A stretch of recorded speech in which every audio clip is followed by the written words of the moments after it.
This is July 16th, 2022 in Seattle, Washington. I'm Judith Y., and I'm interviewing Barbara G. Could you tell me when your sobriety date is and what your home group is? My sobriety date is April 1st, 1984. And my home group currently is the Empire Way group in Seattle. Great. So how about starting out with just kind of a quick introduction to how what it was like before and how you found sobriety and what it's like now to start out with. So I know we talked about perhaps talking a little bit about AA in different countries that you've been in. So I grew up in Seattle, South Seattle, and there were actually quite a bit of drugs in my home growing up due to my older brothers and sisters bringing them into the house. And so I had ready access to illegal controlled substances, let's just say. But I had to get somebody to buy me alcohol. But I did start drinking and using drugs in junior high school, and alcoholism took on really quickly in me. And so one of the other things that happened during that time, sort of like the junior high school time, was when my drinking was working. It's like the consequences hadn't gotten too serious yet. But another thing that happened is I started to have a relationship with Mexico. I was kind of trying to escape my family, I think. But I started going on these student trips to Mexico with my Spanish teacher when I was 14 in the summertime, and then again when I was 15. And I kind of fell in love with Mexico. So that sort of started that whole thing for me. Is that I was in that young, impressionable age, and I was very impressed with people I met and what I experienced there.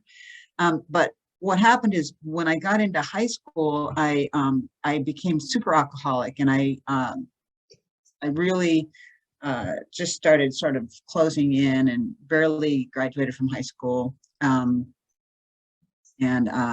was a very, very low bottom drunk as a teen. With alcoholic seizures, alcoholic blackouts, and incontinence, and all of the sort of late stage, or not without the liver disease yet, So I got in a car wreck, and a girlfriend of mine who was my drinking pal was afraid I was going to die. And so she asked me to quit drinking. And this is after I graduated. I did manage to graduate from high school. And she asked me to quit drinking. And because she knew where we had been, she knew about how I drank. And since I decided to give it really give it a try. And at that point in my life, I was unable to work. I was drinking every day and had to drink to get through the night. I would wake up in the middle of the night and not be able to sleep and have to drink to get back to sleep. So I quit drinking and went to AA and I was 24 at this time, and didn't like AA. And so my sobering up came in two phases, really. So the first phase was during this phase when I quit drinking and didn't go to AA, where I would periodically go to AA. And I took back up using some other drugs, smoking pot. And I went out of state to go to a little college, followed her to this little college. And my mental health just really declined, really. I mean, that's just what I'll say is I'm not one of those alcoholics that can just quit drinking and go to meetings. Or even, it's like I really needed something else to change inside of me. And so, but I didn't get that. And so one of the things about this college is that it would send us to another country. And so that's what I did. So I went back to Mexico to study. in my second year at this college, and really bottomed out mentally there, without even drinking, and ended up drinking again at a student reunion. And that was actually really a good thing that happened there, because I didn't know what my problem was. I didn't know why I was so angry and anxious and unhappy. I was so unhappy. And I didn't really think about alcohol. But at this student reunion, a bottle got put in front of me, and I drank after almost 2 years of not drinking. And it's like this nightmare had come back that I had forgotten about. I had forgotten what it was like for me to drink. And that happened one more time, another party at the student reunion, and I drank again, and it really frightened me. It really showed me how my experience showed me that I wasn't going to be able to stay sober, stay off alcohol. And so when I got back to the States, I went to AA, and that was in Marin County in San Rafael. I was living in San Rafael, California, in Marin, and I was super distrustful of AA and the people in AA. I didn't like it. I was, I'd fancied myself kind of a rebel back in those days, and had been kind of antisocial for a fair number of years. And everybody just seemed really shiny and happy. And I just was like terrified of them. I was sure they were something, I don't know what, but I did. So one of the things about the AA where I was going was almost all the meetings were, if they weren't big book studies and they weren't 12 and 12 studies, then, and if they weren't full on speaker meetings, then they were all what you would call speaker discussion meetings. It would be an hour long, and somebody would tell their story for about 15 minutes. Then they would call on people. And that's what all the meetings were like, 15 or 20 minutes. So, and then I also got a commitment, like my first commitment at AA was a speaker meeting. And so every meeting I went to, I heard people's stories.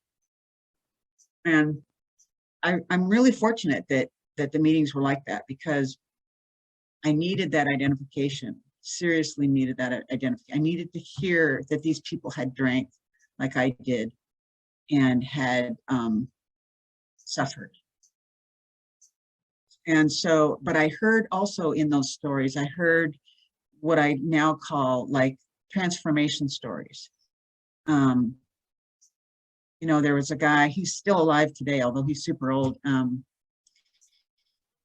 He was one of the speakers, and he had been a street drunk in San Francisco and lived underneath a bridge, and was crazy. He was a crazy street drunk, according to his story. And now he was like this Mr. Stand-up regular guy. And I was like, how did he do that?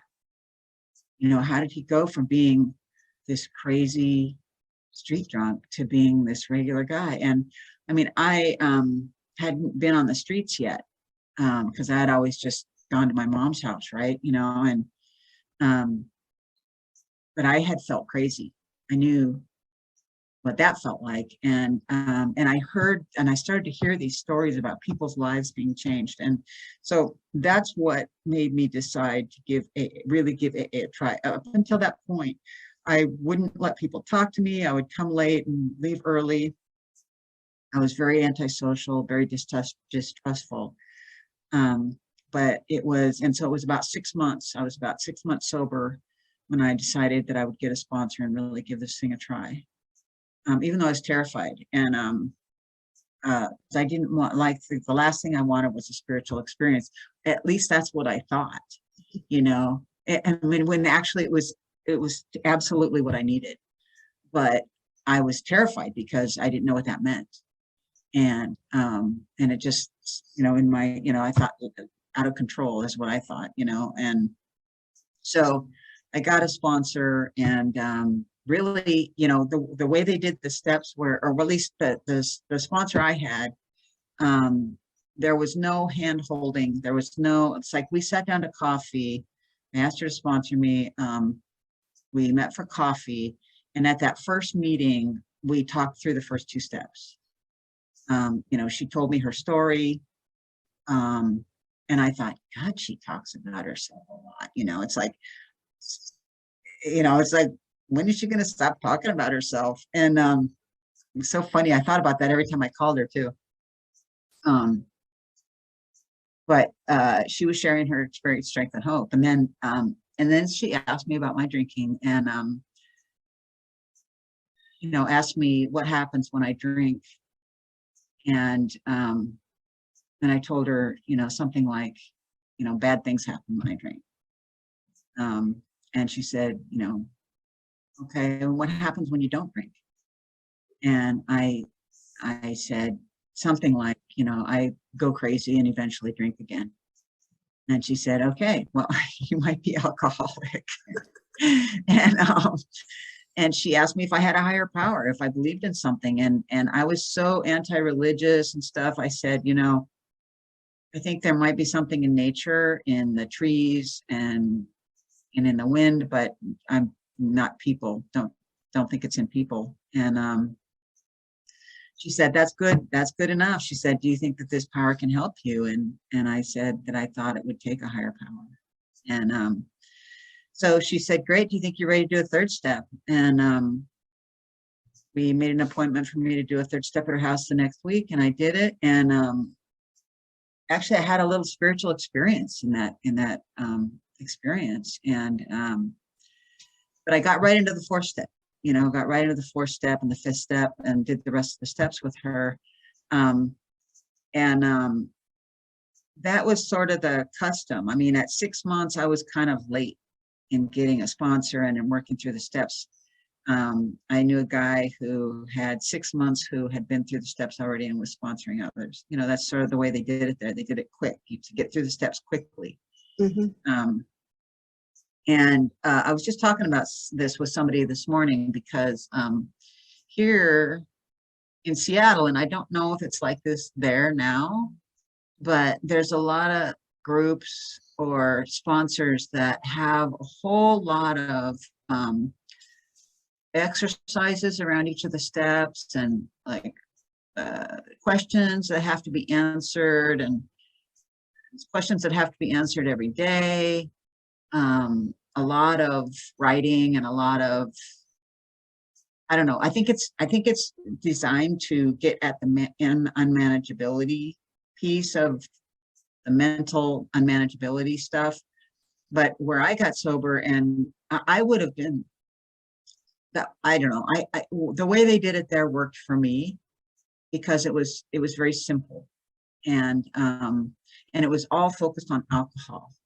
It really wasn't about behavioral stuff, except as it related to how I end up drinking. Like the insanity behind the first drink is what the unmanageability thing was about. What's my thinking before I take that drink? That's the unmanageability. And all this other stuff sort of would come later, I think. But so anyway, that's the way it was where I got sober, and it worked for me, although I was still intimidated by people there. I mean, Marin County is kind of like LA light. LA AA is pretty serious AA, and Marin County is too, but it's sort of a little bit lighter. So anyway, yeah. And then so the other thing is that it was very encouraged, which I think it's encouraged here too, although the women that I've known in AA, not everybody does this, but we were like helping others, giving my phone number out to newcomers wasn't an option. I mean, it wasn't an option to not do that. And the other thing that they did down there was like you were supposed to do for others all the time. Like you were supposed to do something nice for someone else every day and not get found out anonymously. And there was a lot of that kind of stuff where we were just supposed to give of ourselves. And really, Judith, I mean, that had a big effect on me when I was new before I had a sponsor, because I would hear about people doing things from somebody else. I wouldn't hear about it from the person. And it made a big impression on me because I was not an altruistic person at all. I was super into just what I wanted and what I was going to get at, what was I going to get out of this situation, or what did that person want from me? And it was really a brain bender, a mind bender that people were doing things for others anonymously. And it was very attractive. And so I started giving my phone number out as soon as I got a sponsor. So as soon as I had a sponsor, she told me I needed to do that. So I started doing that, even though I didn't want people calling me. And as soon as I was, up through like step 10 or whatever, I could sponsor. And so I did. I started sponsoring, and I've sponsored pretty much all throughout this time.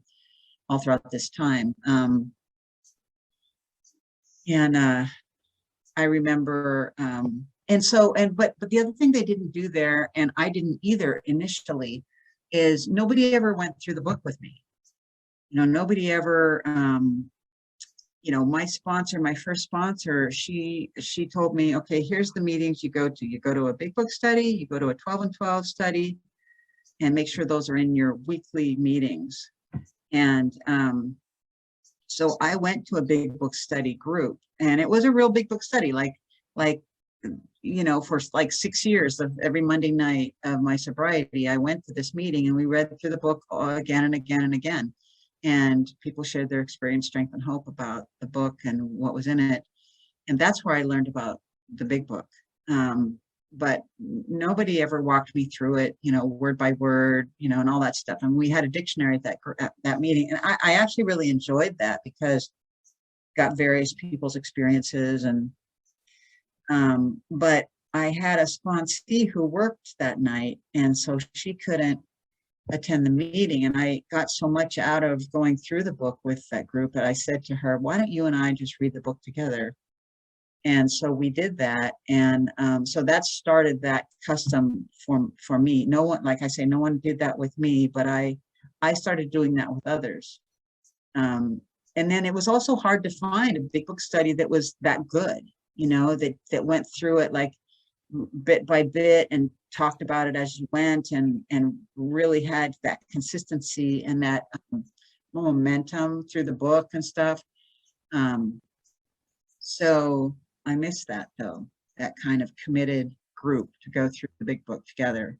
It's not like a workshop, though. It's just a meeting where you're studying the book. And sometimes there would be non-alcoholics there to study it too, family members of home group members or whatever. And I remember this one daughter of adult daughter of one of the AAs would come, and that's sort of how it should be, right? We're all just studying the big book, studying alcoholism.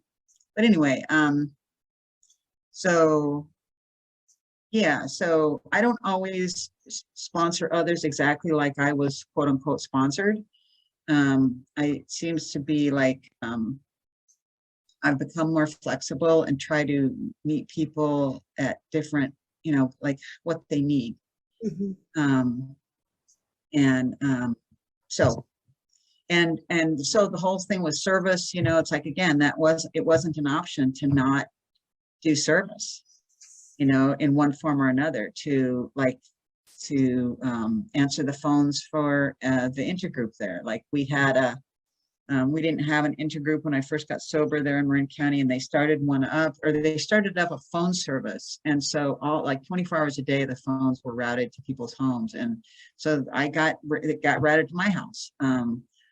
Like one Saturday, once a month on a Saturday for 4 hours. And so I got used to doing that. I got used to answering the phone for Alcoholics Anonymous. And as soon as I got up here, I came up here to Seattle when I had 6 years sobriety. I had graduated from college, and I came up here and I started doing corrections, going into correctional facilities, which has been really important to my sobriety. I wasn't really into conferences and that kind of stuff because I was so antisocial. It's like I wasn't interested. I wasn't interested in all the shiny, happy stuff. And I mean, a speaker meeting was as big as I could get. And now I love them. Now I'm like, because I think I had to recover first. I mean, I'm kind of one of those alcoholics that if it weren't for the program, I wouldn't have survived the fellowship. It's like I just couldn't. I just am not social enough. I'm not. I can't. I have to work the program in order to, just survive in or out of AA. So like I'm going to go down to this little conference in Oregon in a couple of weeks where my sponsor lives, and take a couple of my sponsees. There's going to be a bunch of people there I know in her sponsorship line.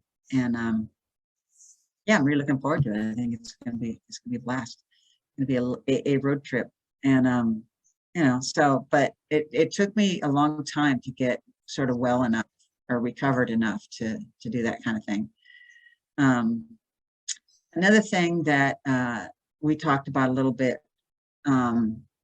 So I ended up at one point in my sobriety, I've had a number of family members pass on, and other stuff happen, and so I've come and gone with different like I've battled some with depression and loss and grief and stuff, but so at one point I had a sibling pass on, and I got really depressed kind of, and I was like, well, what makes me happy? What was I doing last time I was happy? And I was like, well, I like art and I like Spanish. And so I started taking a Spanish class and at the university, and I just got really happy hearing the language again. It had been years and years. And so I just kept studying it. I just kept taking classes, and finally I graduated with a degree in Spanish. They said, you have enough credits, you can graduate with a degree if you want. And I'm like, okay, because the grammar was hard for me. It was hard. But I, during that time also of studying Spanish, I started doing salsa dancing, and which was really fun. It was so fun. I was 20 years younger and 20 pounds lighter for sure. And and then I ended up going to grads, or no, so I didn't know what to do with Spanish, so I was going to try interpreting, and so I did an immersion. I went with this woman I met who was from Bolivia, and I went to Bolivia with her for 3 months, and did an immersion, and went to La Paz, Bolivia, which is, I believe, the capital.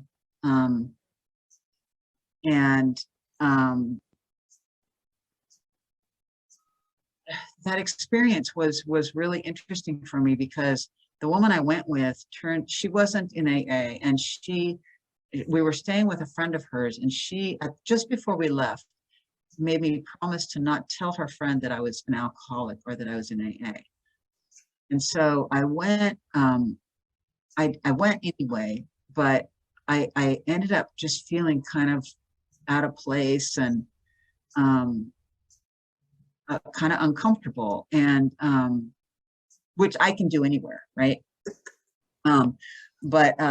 So I went to this little AA hall and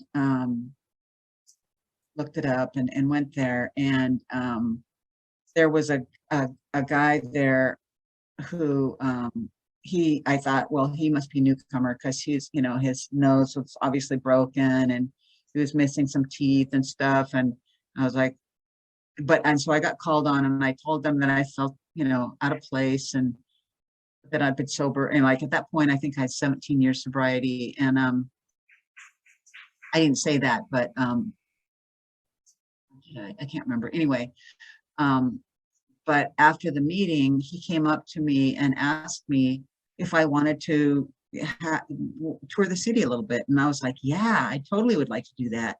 And so it turns out he wasn't new. He had a couple years sobriety, but they don't have a lot of medical care down there. So, you know, but so he took me around the city and introduced me to women who were like street vendors, you know, sitting on the sidewalk selling their wares and stuff, who were in the program. These women were. And I would never have known, you know, I would never have probably met them that way, you know. And so, and interestingly, they had already heard about me somehow from the time that we were in that meeting to when we got to these women. They were like, oh, you're that woman. Can I have Was your it all phone in number? Spanish? You know, and I was like, yeah, for sure. Yeah, it was totally in Spanish for sure. Uh, and so, yeah, I ended up sponsoring 3 women while I was there. Went through the big book with them, and 2 of them especially, one kept relapsing, but 2 of them especially got through. So what we would do is we would, the scale that I went down there with is we would sort of be based in La Paz, and we would go on trips to different countries and do different things, but we'd come back to La Paz. So I would have the women like read a certain chapter or whatever and have them do some homework around a step, and then I would come back and we'd go over it. And it really worked well. And it completely changed my trip. I mean, it made a whole different experience of traveling in another country to have that community of AA, you know. And was it that time? I think it was that time. Yeah, it was. It was that same time where they had a little they had a little 1-day like workshop / conference on the 4th and 5th step. And they asked me if I would participate in it. And I, of course, said yes. But they had me, the gringa from the United States, give the part on the 4th step that was like the sex inventory in this little conference. And it was like almost completely men. And so it was funny because it's not like this always, and it's not like this everywhere, but there's a lot of prejudice about women being alcoholics. There is here too, but in Latin America, it's pretty patriarchal, and a lot, not always, like I say, but so it was pretty unusual to have me give the sex inventory to the men. And it was just sharing my experience, strength, and hope about it. But it was pretty funny. And then another thing that happened while I was there was that I made friends with this one guy who was sober a long time, and I heard from the women that he was in an AA meeting. He had brought this other version of a 4th step into the group and was having people do it, and the women were really uncomfortable with it because it was asking questions about, like, it was geared towards sort of therapy or something. It asking, how do you feel about your mother? Kind of sexual questions. How do you, have you ever done this or that? And so the women stopped going to the meeting, and so I had to go and talk to him and tell him that that's not AA. You can't. So we had a conversation, and so it was just interesting to have that. I think he got it from somebody from Ecuador or something, because they don't have access to the same bank of literature and stuff that we do here. So a lot of times they have come up with their own literature. There are big books in Spanish and stuff, and other literature, but it's not as easily accessible. It's very expensive to send things in the mail. So, yeah, so that was that had a lot of impact on me. And then, so I went on that trip, and then 5 years later, I was in grad school and I went to I did an internship. I found an internship I could do in Bolivia and went back. So 5 years later, I went back, and a couple of those gals were still sober. And I reconnected with them. It was a different city, but I did travel to visit with them, and it was just so cool. Oh, and then I ran into that guy again, Edgar, and he had gotten his teeth fixed, and he'd worked the steps because he hadn't worked the steps. And when we were walking around, I was like, Edgar, he's like, he's pretty good, life is pretty good. I go, Edgar, I knew he hadn't worked the steps. And I said, it gets way better. It's like, I can't even tell you how good it can get. And he had worked the steps. He said, oh, you were right. It's so, and then he ended up getting married, and I was just so happy for him and proud of him. We stayed in contact when I was on Facebook. We were in contact.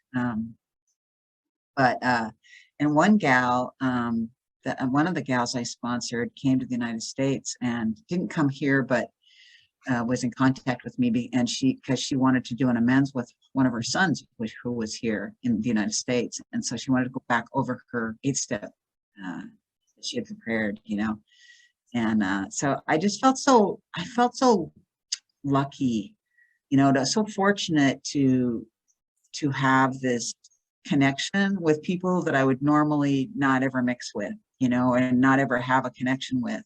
And a similar thing happened, not similar, but another time I was in Mexico, and I was staying in this little village with his family, and I was like, I wonder if there's any AA in this town. And so I asked the family, and they're like, oh yeah, it's down the street. And I was like, really? Okay. And this little tiny village, right?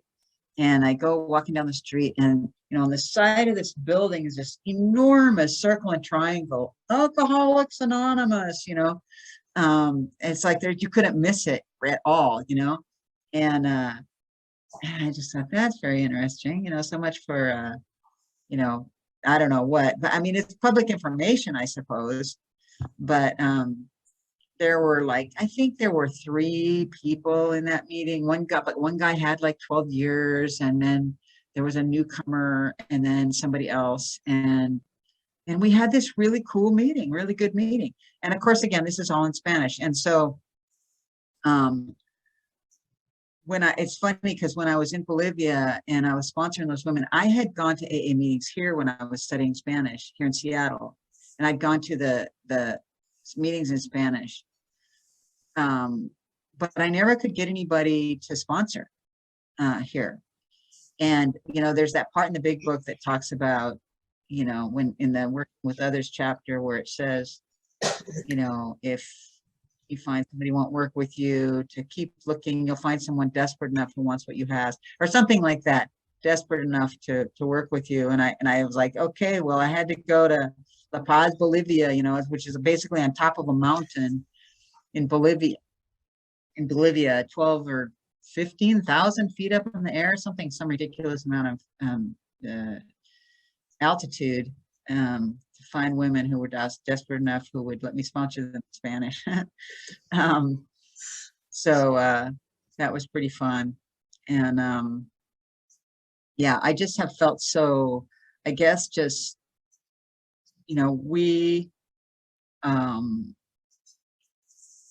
we are really lucky. We are the lucky ones in Alcoholics Anonymous, I believe, that I can go anywhere in the world and have this connection with people. As soon as we tell our stories, we have this common. And it's just, where do you find that? As in the human race, we're so split up, but in Alcoholics Anonymous, we have to set all that aside. And that's still really important to me, because politically the country is really polarized. And I'm pretty certain that this one meeting I go to, I think I was talking to you about this, Judith, this one meeting I go to in Kent, pretty certain that politically they're at the opposite end of the spectrum from me, at least most of them. But you would never know that from our shares. You know, we're just talking about our alcoholism, and I'm experiencing the creation of a bond with these folks, with people from this meeting, over our alcoholism. And I just feel so fortunate to be able to reconnect with the human race in a way that I'm not able to on my own. Um,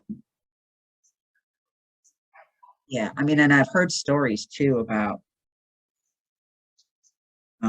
like I remember hearing this story back when I was living in Marin, and this guy had just gotten back from a trip he made, and this is really dating me. Was definitely in the 80s, right? Um, he had just gotten back from a trip to Nicaragua, and he was a Vietnam vet who was volunteering for this organization that was building clinics there, right? And this is when there was the uh, covert war there with the whole Contras and all that stuff. And the U.S. was funding the Contras. And anyway, I don't want to get too political here, but just to say that he was going there to build clinics, and he registered with AA as a loner, so that if there was anybody around that was in AA, they could have a meeting. And he there was another loner in the area, and they met, and it was soon apparent that the other guy was down there bombing these clinics and other places. And so they were on opposite ends of this conflict, and the two of them had an AA meeting, you know, and then that still tears me up, you know, that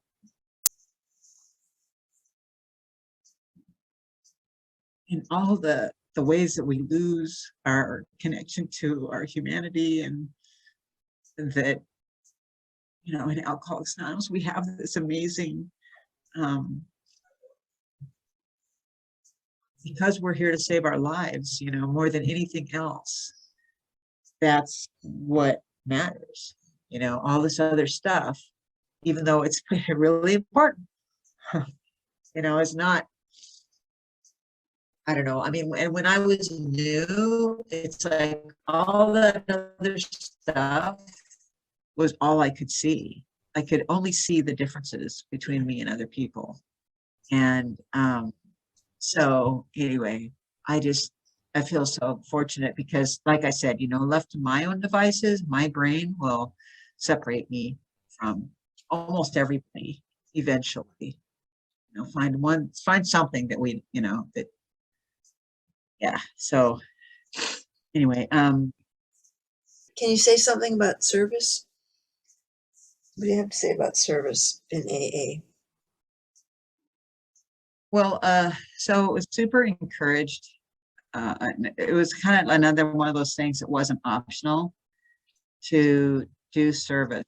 So we needed to either be going to a treatment center or going to a jail meeting or answering the phones at intergroup, or we needed to be carrying the message somewhere. So that's the service that was primarily promoted within AA, right? And so that's been my primary form of service, is trying to carry the message to the alcoholic who still suffers. I also became GSR. I decided, I think I was 8 years sobriety when I decided that I would be a GSR finally. And so I had this little home group I was going to at noon downtown, and I asked them if they would like a GSR. And so they said they would.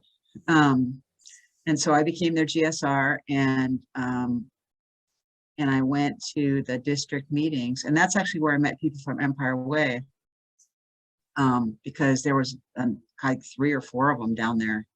There was the GSR from Empire Way, there was the secretary, there was the, you know, the the guy in training, the GSR in training there, it's like, I was impressed with the level of service from Empire Way just at that little meeting.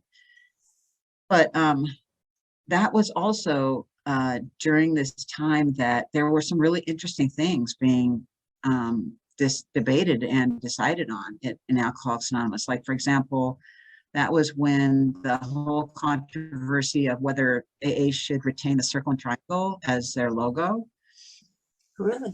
came up. Yeah, it was really interesting. And I, of course, thought we should fight for it. And because there's all these other, people and that use the circle and triangle and actually call themselves AA sometimes, like they'll use it in their literature and stuff, and when it's not actually AA. And so it was, a national discussion, and AA opted to not retain it, that it was considered a controversy that we should not associate ourselves with in the 10th tradition, kind of won the day. And it was so interesting to me. I felt like, and that there were a couple of other things too that were just, I was so impressed by these alcoholics, like these erstwhile erratic alcoholics, getting up to the podium at these service conventions or whatever they are, and giving their view about these topics, and that everybody's focus is the primary purpose of Alcoholics Anonymous, which is to carry the message to the still suffering alcoholic. And it was just so interesting to me that and of course there were egos involved, but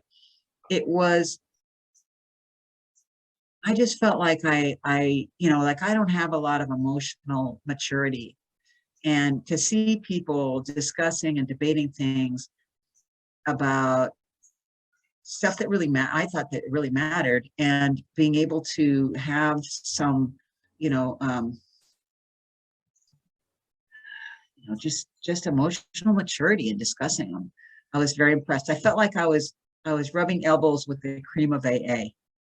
The cream of the crop. I really did. I felt like I was so lucky to be there and had done nothing to warrant it, because I certainly would have just gone to court and, sued their ass to retain the circle and triangle, Don't we still have the circle and triangle though? I'm confused. It's not on any AA literature. Oh, so it's on the coins, but it's not on the literature. Yeah, but the coins aren't AA actually. Oh, really? Yeah, they're created and distributed by, in fact, so that was also controversial where I got sober. The whole coins thing is, groups did not purchase those coins. There was usually one meeting in the whole county where you could get a coin, because it was considered to not be AA, and so it's not something that the group should spend its money on. Oh, really? The money of the group should always go to like AA literature, and whatever, strictly AA stuff. And but it's endemic up here. It's like every group has coins, and I still like going to speaker meetings to get the coins. But that's just from where I got sober. That's where it was. That's how it was done. It was just a waste of the group's money, it was thought, on an outside issue. Yeah. And you'll notice that it might have the circle and triangle, but it does not have the AA in the middle of the circle and triangle anymore. Unless they're old coins, only the really old ones.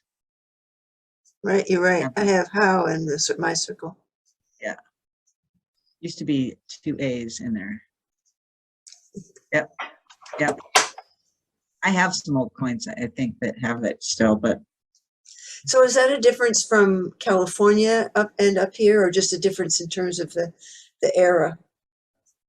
I don't know if they have more groups that have coins down there now. I don't know. I actually was just down there visiting, but I didn't think to investigate that. I did go and get a coin from my old speaker meeting. That was my first commitment in AA. That was pretty cool. Yeah, I still like going down there. It's very nostalgic for me. Uh-huh. So yeah, I did. So I was GSR, and I did not go further with the service at that level because I had some family loss stuff, and I didn't want to.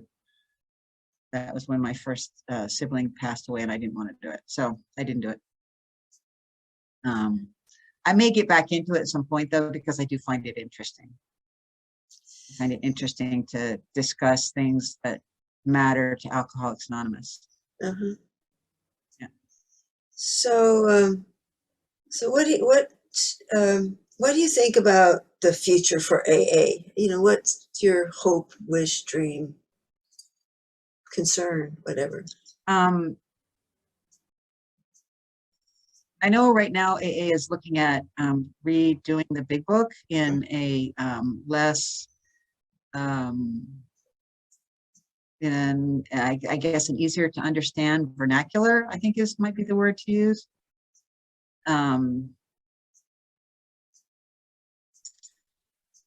Which I don't really support that. I think that it's good to read it as it is and have a dictionary. And I think that might not be a good direction to go. Yeah. Hard to say though, because at the same time, you know, interpreting or translating the big book, it always does change, you know, changes it. So you have to, because you don't say it the same way in different languages. So it has been changed, but only for that purpose. That's why sometimes if you get two big books in another language that were distributed or published at different times, they won't be exactly the same, because different translators will translate something differently. When I look at groups that seem to be very thriving and have a lot of young people and are really thriving, they are very big book focused, and it's like the program is exactly the same as where I got sober. People are very committed. They have their sponsors. They're doing their service work. And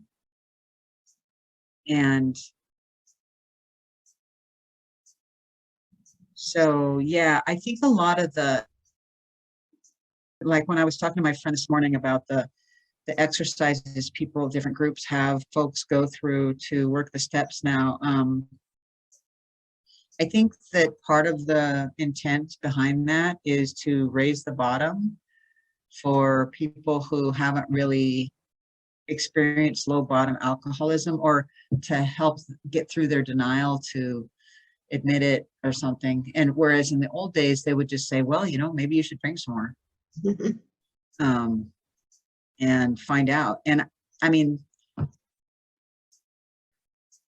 I don't know, because I drank enough, and so that I didn't have to do.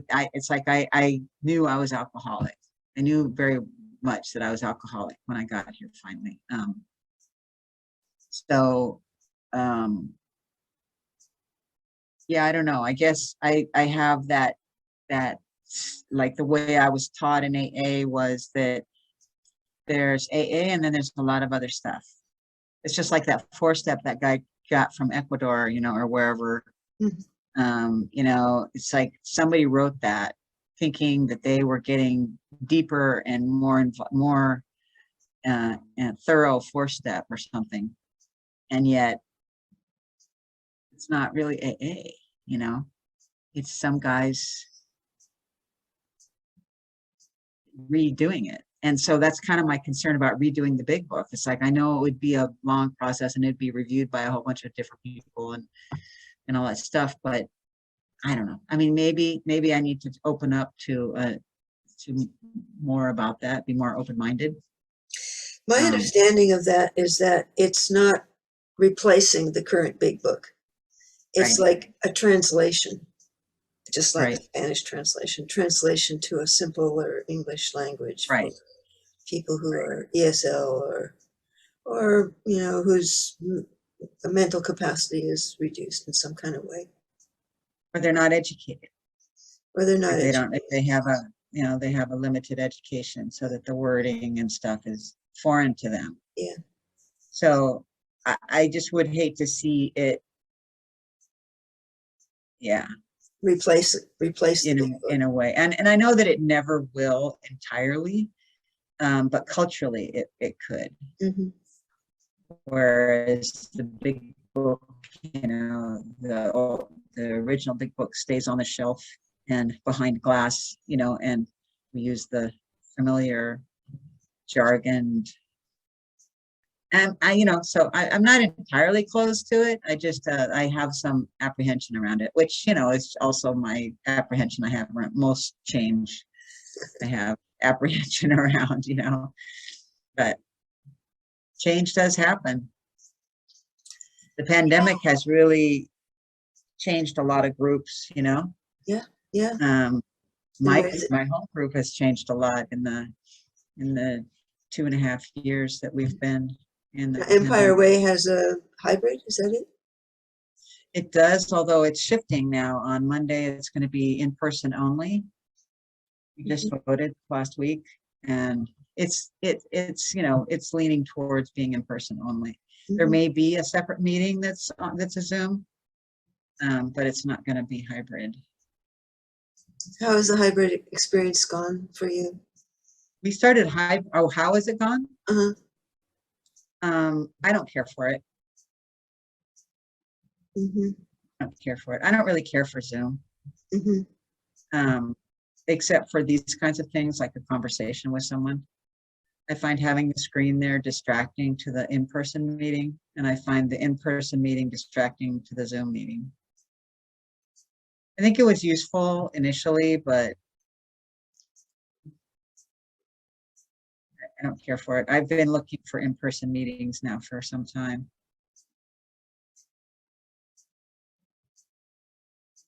I think, yeah, so I think you and I have talked about the Zoom. I think it's really easy for people to hide out in Zoom, and it's already so easy to hide out in AA when we're new. I did. I hid out. If Hmm. I had been Zoom, I would have been definitely one of those people that didn't have my picture up and said just listening. And I don't know if I would have made it, honestly. Um, it's just super passive and easy to just, you don't even have to get up and walk out. So, yeah, I'll be glad to see Zoom go away in terms of AA. Even though people swear by it, and I know that people have gotten sober with it, some people have, probably a lot of people have. But it's a lot of the things that kind of make up recovery and sobriety are impossible with Zoom, like getting a service commitment, setting up chairs, making the coffee, cleaning up after, all that stuff. That fellowship happens and being of service to the group and stuff, all that stuff gets lost. I mean, there's usually like 3 positions that are you can have, and they're all tech stuff and not fellowship focused. Hmm. And so I think it has cultivated a certain passivity in the fellowship around. I mean, people already are reluctant to take service positions in AA. It's kind of notorious, right? There's usually just a few people that do everything, but it's even worse now. I think people just aren't want to do it. They don't want to leave their home. They don't want to, Well, do you think that it's going to affect um, the numbers of AA overall? Is it declining, or is it going to still be, a strong organization as a whole? It seems like AA has really stepped up as soon as the pandemic happened. You know, at least my home group did. We were Zoom like within a couple of weeks of getting shut down. We were immediately Zoom, and so I mean AA really stepped up to the challenge. So I don't know. I do not know. And in other ways, you know, it really connected people that hadn't, you know, like I had sponsored a woman for a while in Seattle who was Spanish speaking, and she was feeling kind of isolated. There weren't a lot of meetings that she could get to where she lived. And once the pandemic happened, she got cooked up. She got connected to a vast international network through Zoom. And so, and kind of became like kind of famous in that circle for her. And so, yeah, I don't know, you know, it's like depending on your circumstance, it really has worked for some people. Mhm. Yeah. Well, I really Keep appreciate you taking the time looking to around. talk with me like this. It's just been great. Yeah, I'm